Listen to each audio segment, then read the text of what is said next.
Драги ученици, јас сум Таја Ингилизова, наставник по математика од Основното училиште Блаже Конески од Велес.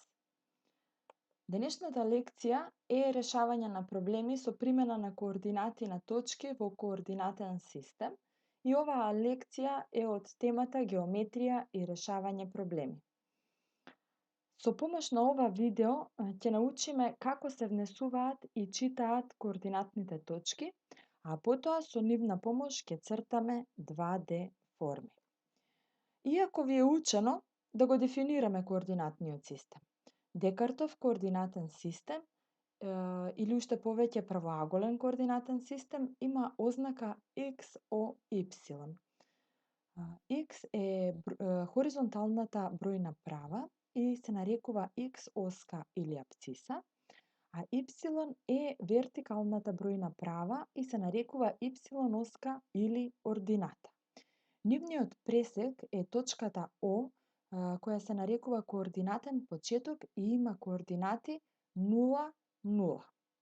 Точката А, велиме, има координати X и Y. И тоа, X координатата секогаш е прва, а Y координатата е секогаш втора. X оската и Y оската ја делат рамнината на 4 квадранти. На сликата точно можете да ја видите и нивната поставеност. Овде е првиот квадрант, а потоа обратно од движењето на стрелките на часовникот, следи вториот квадрант, третиот квадрант и четвртиот квадрант. Како ги внесуваме координатите може да објасниме во следниот пример. Пример 1, во кој треба да ги внесеме координатите на точките А, Б и С во квадратна мрежа и да се одреди во кој квадрант лежи секоја од точките. Еве една квадратна мрежа. Но според неа не можеме да се ориентираме ако на оваа мрежа ги поставиме бројните оски, апциса и ордината, тогаш секоја точка на нашата мрежа добива своји вредности, тоест координати. Сега може да ги внесеме координатите на точките од примерот. Значи, точката А има вредност на апциса 2. Секоја точка која лежи на правата, оддалечена 2 единици од Y оската или од ординатата, има вредност на апциса 2. Од друга страна пак, секоја точка која лежи на правата, оддалечена 3 единици од апцисата, има вредност на ордината 3. Само пресекот меѓу овие две прави ја определува точката со координати 2, 3. На истиот начин ги определуваме и координатите на останатите две точки. -3 и 1, нивниот пресек е -3, 1 или тоа е точката Б. -1,5 на X оската и -2,5 на Y оската, нивниот пресек е точката С. Уште да одредиме во кој квадрант лежат. Точката А лежи во првиот квадрант, точката Б во вториот квадрант и точката С во третиот квадрант. Пример 2. Треба да се внесат координатите на точките А, Б, С, Д во квадратна мрежа и да одредиме каде лежат овие точки.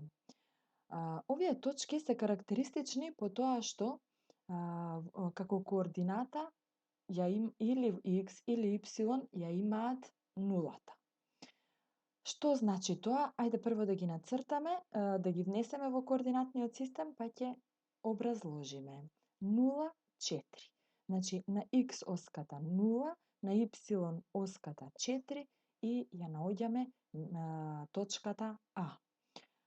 -2, 0, 0, -3 и 3, 0. Што заклучуваме? Дека точката А и С лежат на Y оската, точките Б и Д лежат на X оската. Местото на точката во координатниот систем зависи од нејзините координати. Ако и двете се позитивни, тогаш точката се наоѓа во првиот квадрант. Ако првата координата е негативна, а втората е позитивна, тогаш точката се наоѓа во вториот квадрант. Ако и двете се негативни, тогаш точката се наоѓа во третиот квадрант и ако првата координата е позитивна, а втората е негативна, тогаш точката се наоѓа во четвртиот квадрант. Имаме уште две карактеристични точки, а тоа е ако точката има координати x0, тогаш таа лежи на x-оската. Ако има координати 0y, тогаш лежи на y-оската. Ајде ова сега да го искористиме и да одговориме во примерот 3, без цртање, да ги одредиме во кој квадрант лежат точките M1, M2 и M3. M1 има координати 3 и -4. Првата координата е позитивна, втората е негативна, значи оваа точка лежи во четвртиот квадрант. M2 има координати -3 и 4.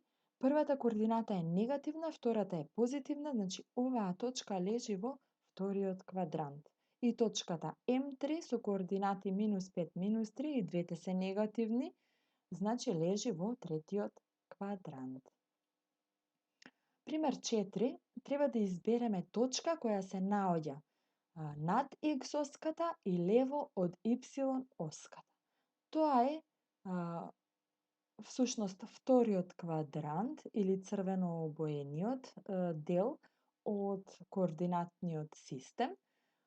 Значи дека првата координата треба да биде негативна, а втората треба да биде позитивна. Па сега можеме да дадеме многу примери.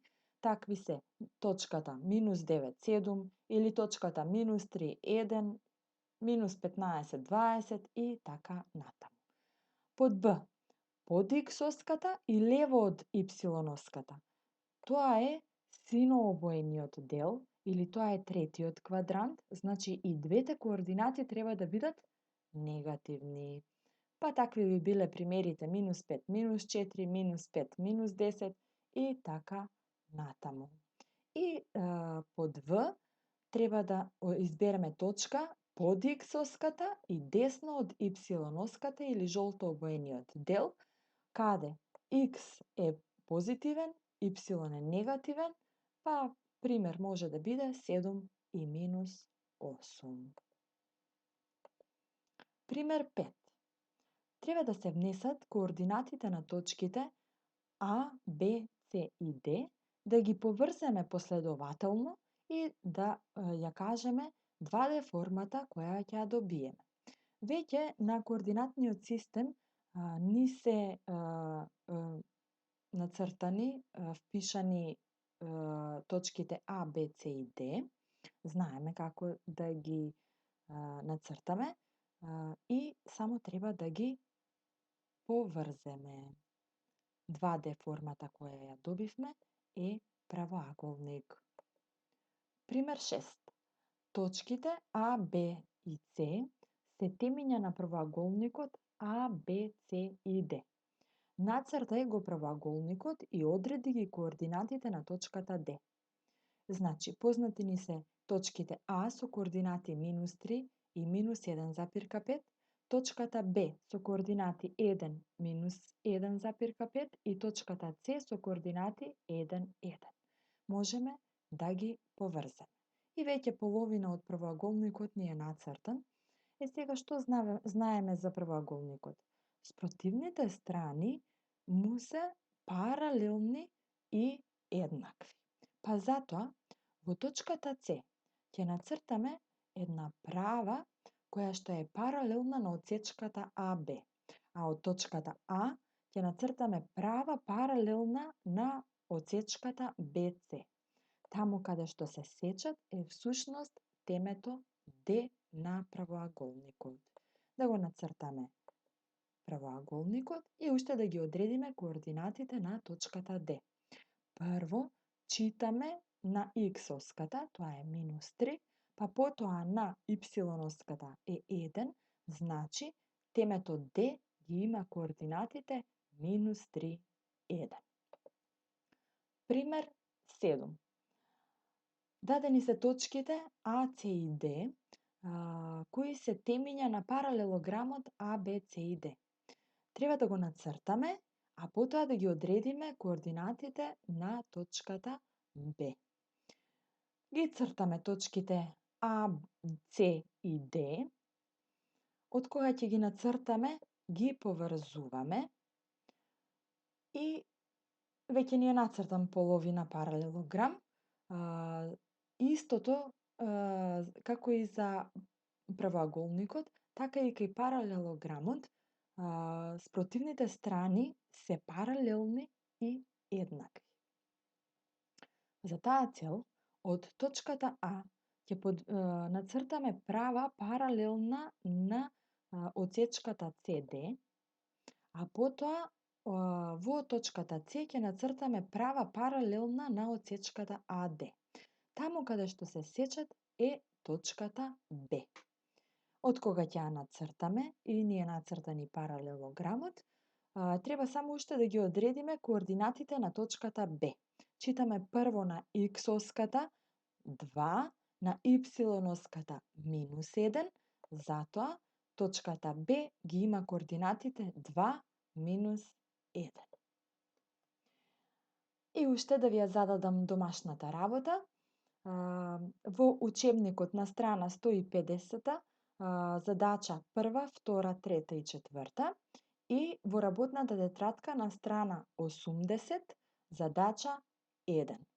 Ви посакувам пријатна работа.